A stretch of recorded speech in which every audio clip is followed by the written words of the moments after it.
একটা ছিল রুহের জগৎ। রুহের জগতে আমরা সবাই ছিলাম।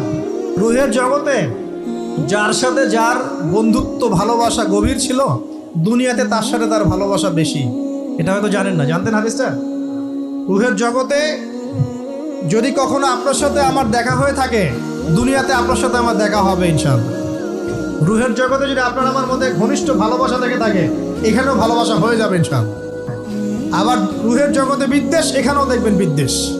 ওটা একটা জগৎ ছিল যেখানে আল্লাহ পাক সমস্ত আদম সন্তানকে সৃষ্টি করে তাদের রূহটাকে রেখেছিলেন এবং ওয়াদা নিয়েছেন।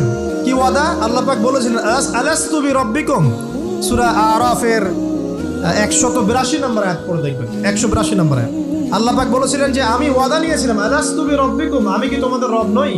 আমরা সবাই বলেছিলাম বালা ইয়া রব্বি, অবশ্যই আপনি আমাদের রব। দুনিয়াতে এসে আমরা ভুলে গেছি। এই ভুলে যাওয়াটা মনে করায় দেওয়ার জন্যই আল্লাহ পাক আসমানি কিতাব নাজিল করেন, নবী রাসূল পাঠান, আমাদের কান পর্যন্ত ইসলামের দাওয়াত পৌঁছে দেন, যাতে আমরা মনে করতে পারি।